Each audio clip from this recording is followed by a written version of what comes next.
company with effect from 14th November 2022.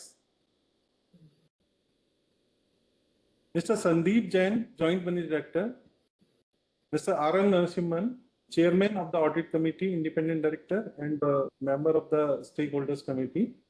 Mr. N.N. Khamitkar, member of the Independent Director as well as member of the Audit Committee. Mr. K.M. Lal, Independent Director, member of the Audit Committee and Chairman of the Stakeholder Relationship Committee. Mrs. Manjula Upadhyay, Independent Director. And Mr. Mukul Gupta. Okay. Mr. N.K. Juneja, Directors on the board. He's also, and Mr. Mukul Gupta, Independent Director, are present in the meeting. Apart from them, my colleagues, Mr. Sunil Anand, Associate Director, Finance and Corporate Affairs, and Mr. Devendra Gupta, CFO and Head IT, are present in the meeting. I present my warm greetings and welcome our directors, shareholders, colleagues, and others, distinguished guests who have spared their valuable time for making it convenient to attend this meeting. Dr. Rajesh Jain, Chairman and Director of the company, has not been able to attend the meeting, and accordingly, the directors have elected Mr. R.L. Narasimhan as the Chairman of the meeting. Mr. Narasimhan, welcome, sir. Thank you a lot. Thank you. As I can see the list of participants who have attended are attending the meeting, I would like to confirm that the requisite quorum for the meeting is present. Mr. Devabrata Devnath, partner, Mrs. R&D Company Secretaries, practicing Company Secretaries, has been appointed as a scrutinizer for conducting remote e-voting and e-voting at the AGM in a fair and transparent manner. He is present in the meeting through video conferencing and shall provide his report thereon within the stipulated time. I also acknowledge the presence of Mr. Arun Tandon, partner, and Mr. Sumit Verma, Associate Director of Walker and Chandiok and Company LLP, the statutory auditors of your company, in the meeting.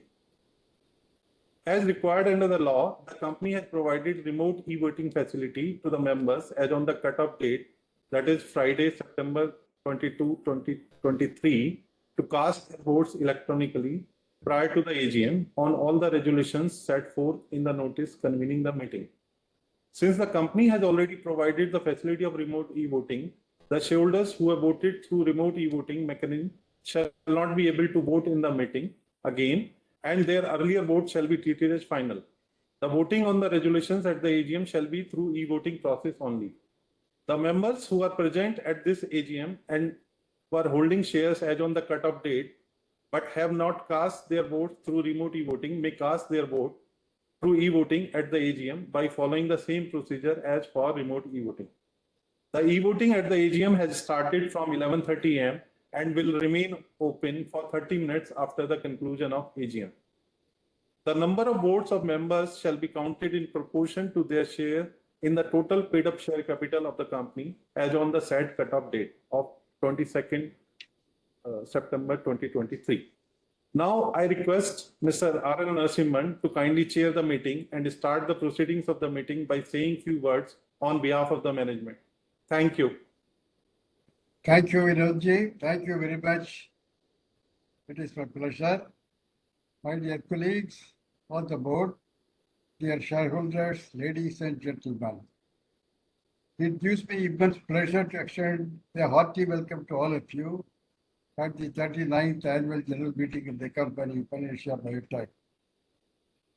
First of all, I would like to convey my heartfelt condolence to the sad demise of our beloved chairman, Sri Sushil Kumar Jain ji, and take this opportunity to place our sincere appreciation toward the invaluable contribution, guidance, and support received from him from time to time during his long tenure as chairman, which resulted in the progress of your company as on date, undoubtedly.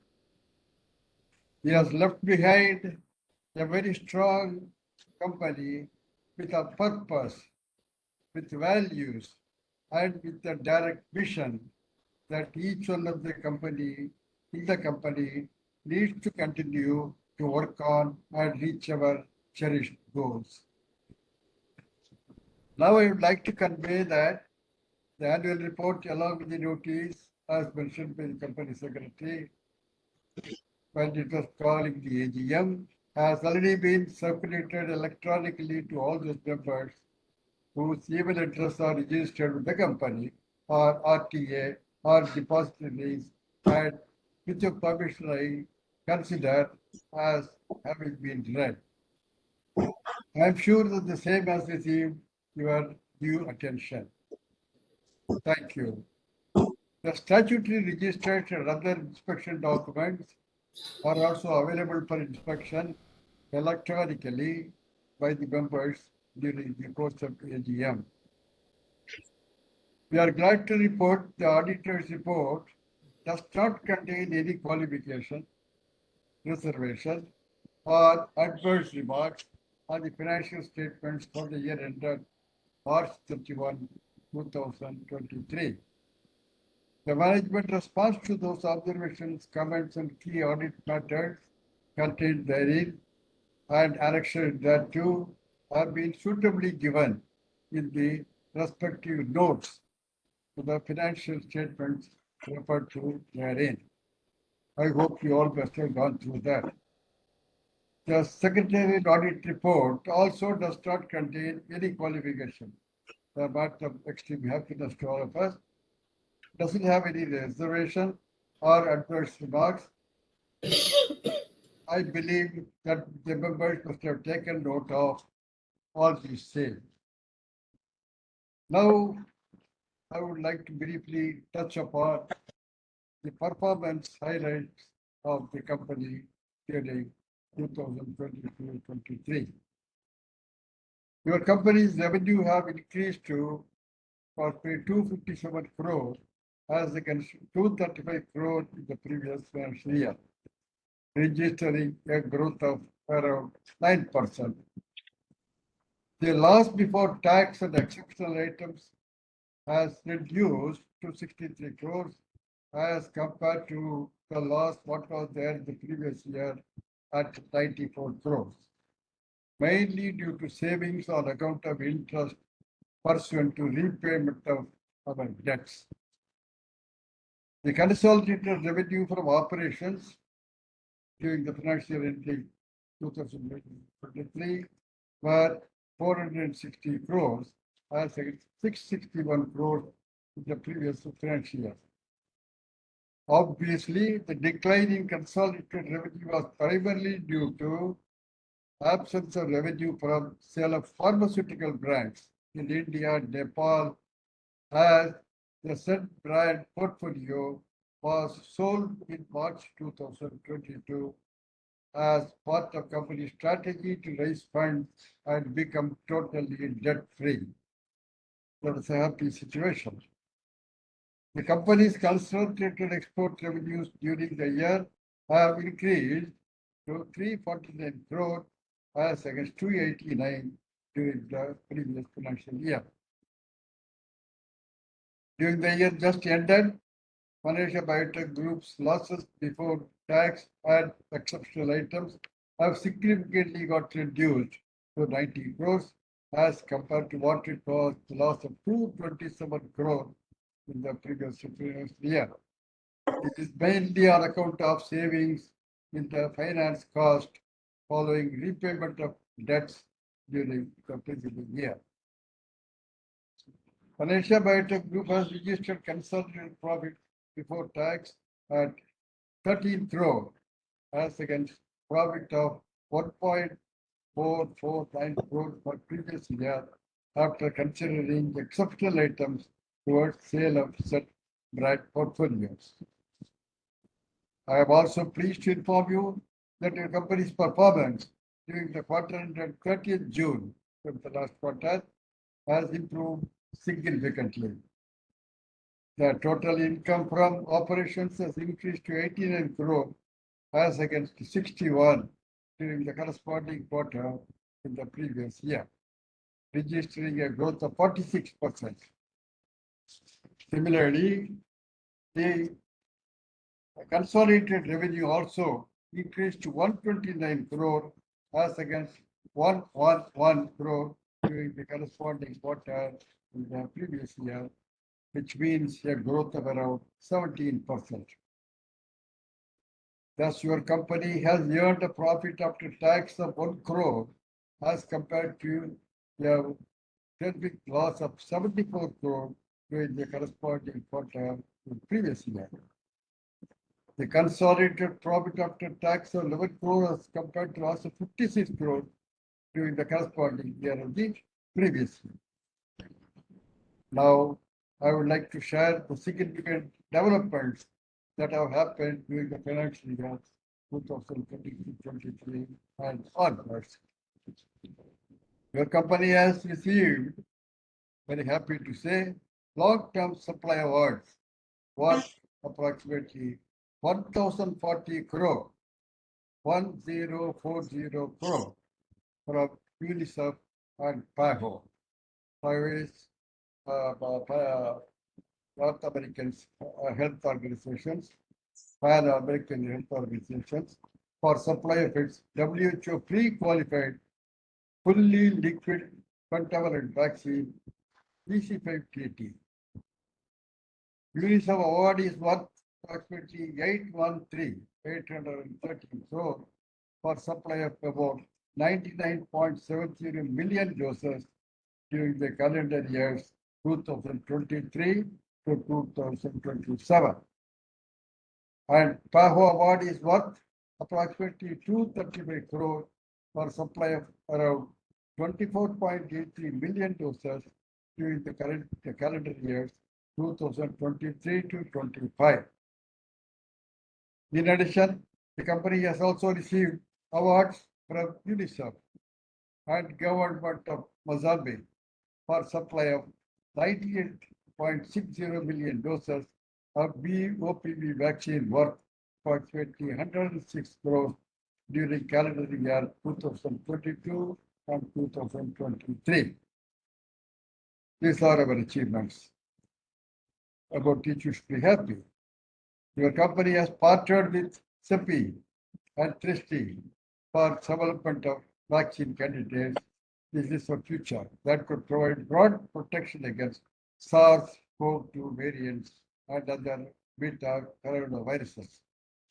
CEPI has awarded funding support of up to $1.25 crore to a consortium comprised of the company and the TRISTI to advance the developments of said vaccine. Work is in progress. Fortune India magazine has awarded company's wholly owned subsidiary with the Fortune the Next 500 2023 Sectoral State Pharma Category Award on 7th July 2023. So our compliments for the company for this achievement. All of which should be quite pleased about this.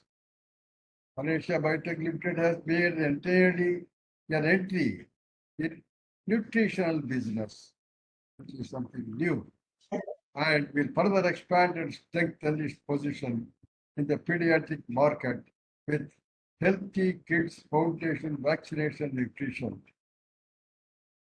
PBL, Malaysia Biotech Pharma Limited, has developed its product portfolio at its Sampan R&D Center in Lalguru and has set up a new ultra-modern manufacturing facility to manufacture these products with highest global quality standards within its existing premises at Bagdi, Himachal Pradesh. PBPL has launched the products under the brand name, very nice names, Children Full and Children 7 Plus, Children No Sucrose, across India, covering almost 4,000 doctors already. Your company has now a robust pipeline of vaccine under development, including dengue vaccine. Malaysia Biotech has successfully moved to initiate phase 3 trial of dengue all, a live attenuated tetravalent vaccine against dengue fever developed in close collaboration with NIH, National Institute of Health, and NIAID, National Institute of Allergy and Infectious Diseases at US. The GMP batches are ready, and upon receipt of regulatory approval, the company expects to initiate phase 3 clinical trial soon in collaboration with AGMof at various sites across India. Then comes Leukovac 11. This vaccine is an upcoming product from R&D pipeline, which is a new generation conjugate vaccine against pneumococcal disease, which is also entering into phase 3 clinical trial by the Q4 of current year 2023. The another one coming up is TD vaccine, phase 3 clinical trial for tetanus and diphtheria.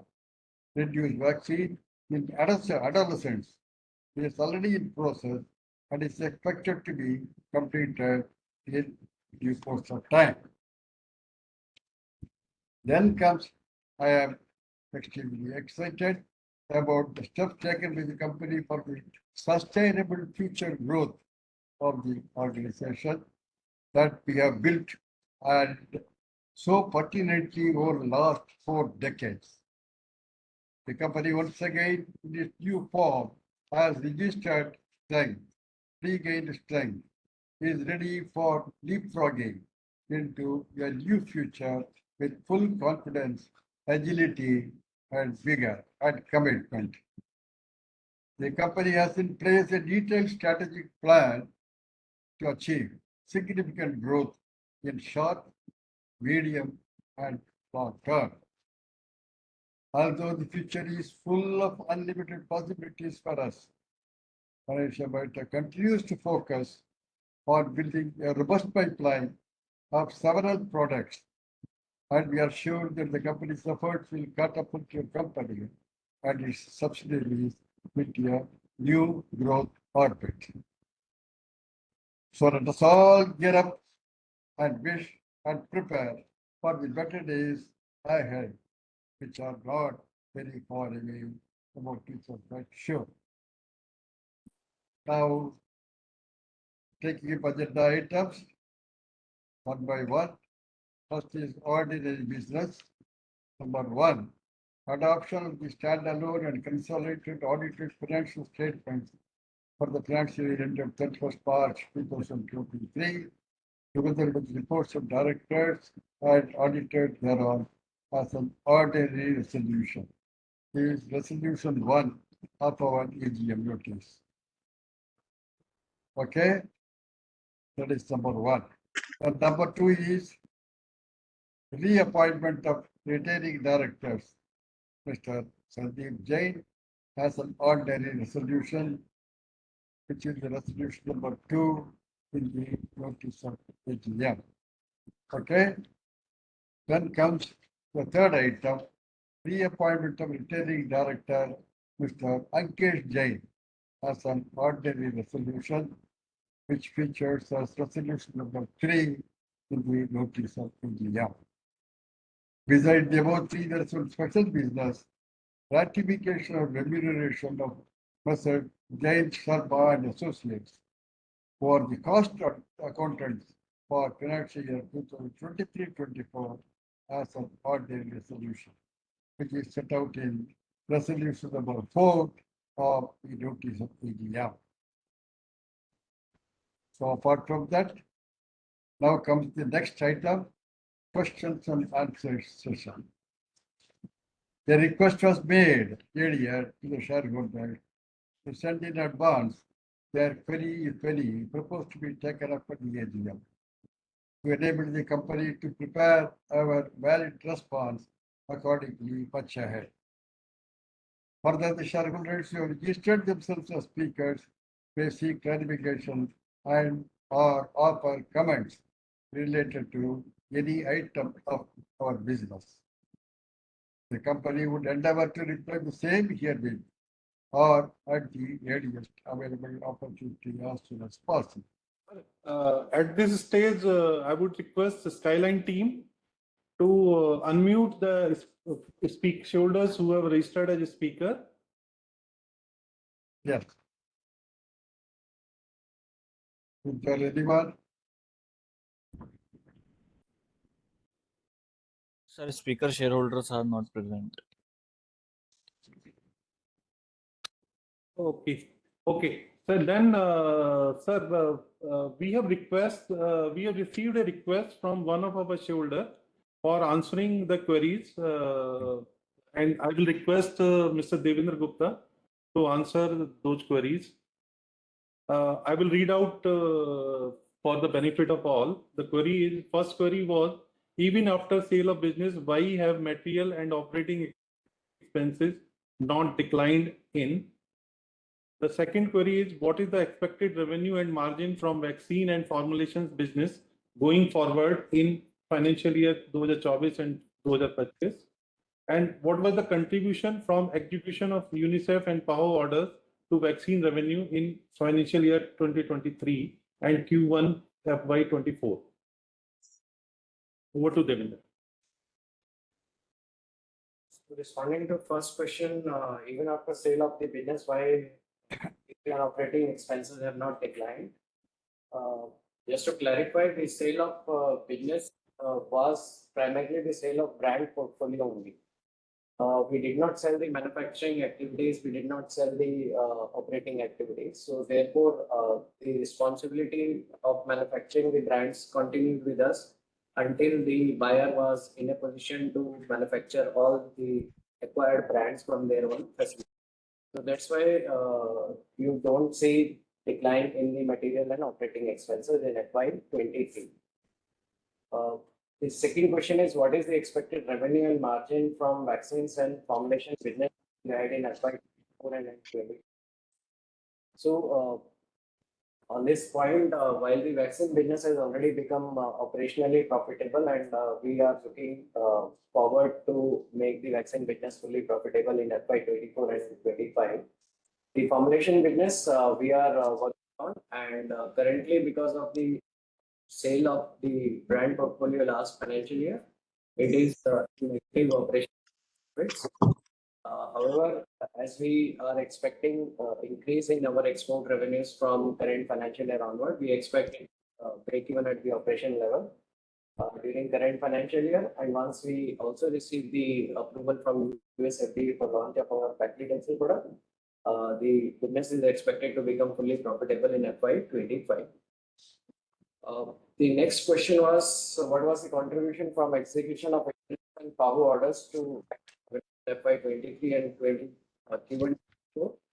So close to 95% of the vaccine revenues in FY23 and similarly in Q1 FY24 continue to be from UNICEF and PAHO. That answers all the three questions. Okay. Thank you, Devendra. Skyline team, I'm seeing that one of our shareholder, Mr. Kenil Mehta, though he has not registered himself as a speaker but has raised hands and he wants to speak. So you may unmute him so that he can say a few words or raise query.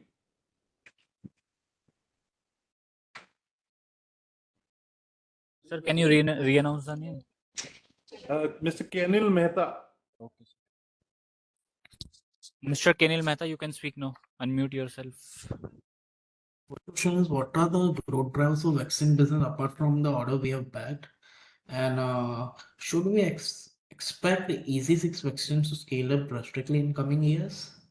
My second question is, you have told the formulation business will break even in FY24.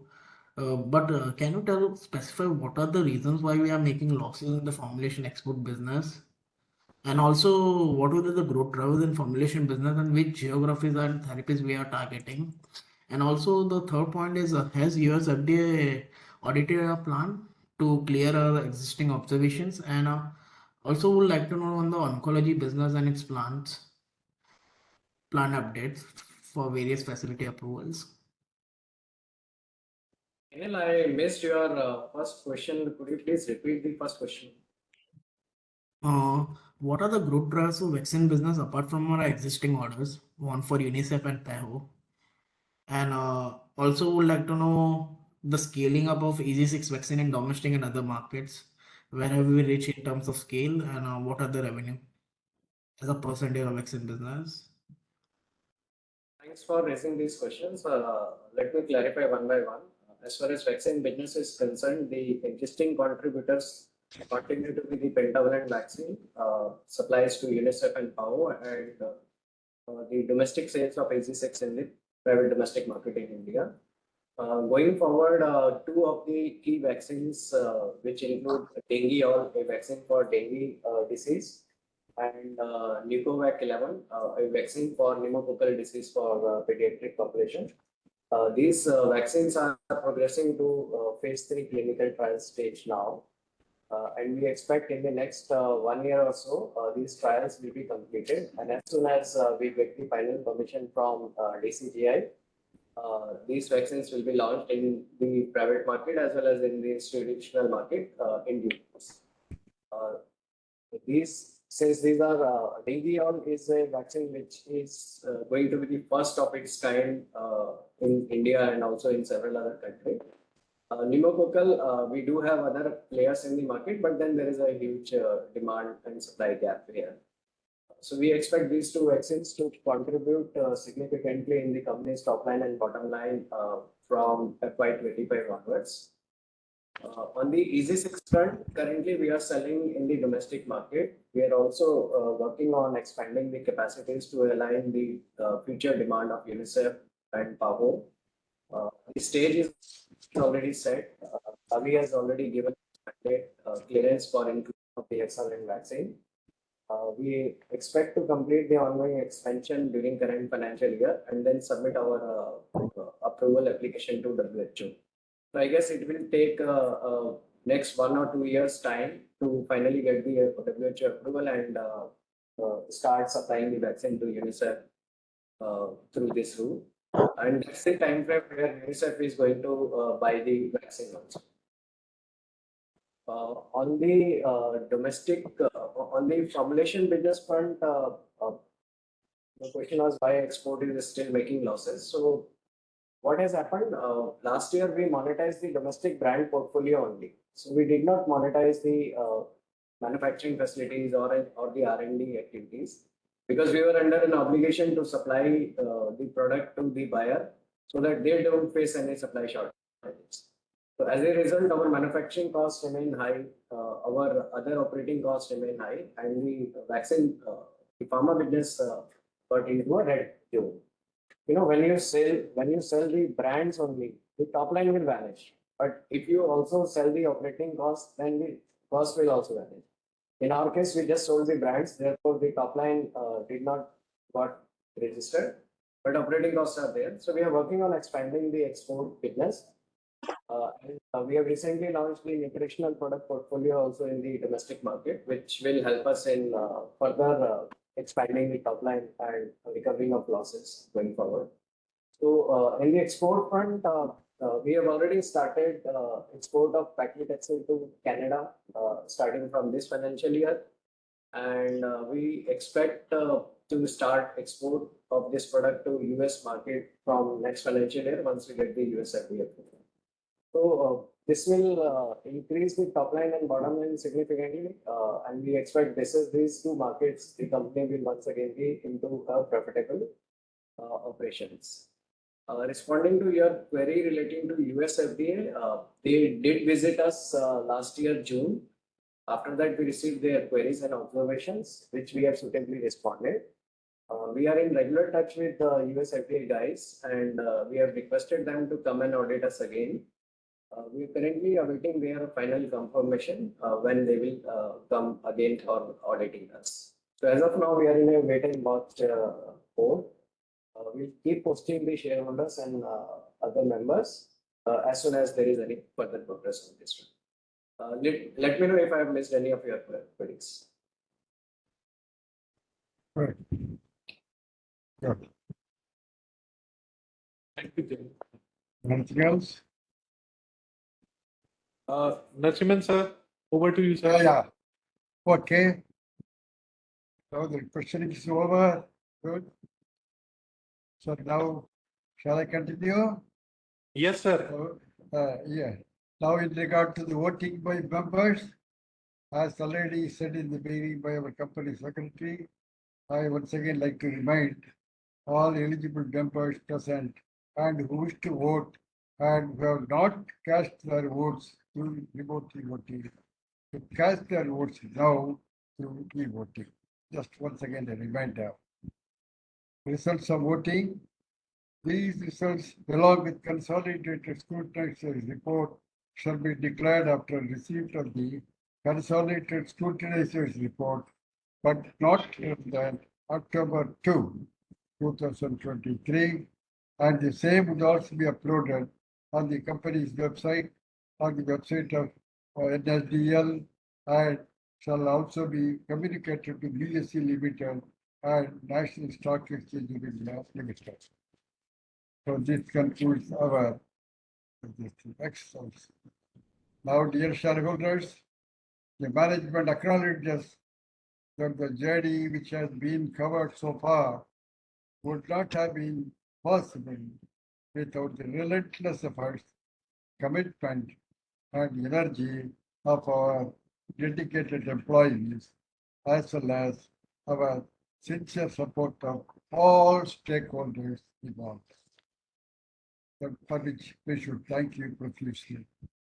With these words, I, on behalf of the board, as well as management, express my sincere thanks and appreciation to all our stakeholders, bankers, employees, partners, and associates for their unbroken support, wholehearted participation, and periodic guidance, which we continue to count upon as we forge ahead towards our destination in a steady manner.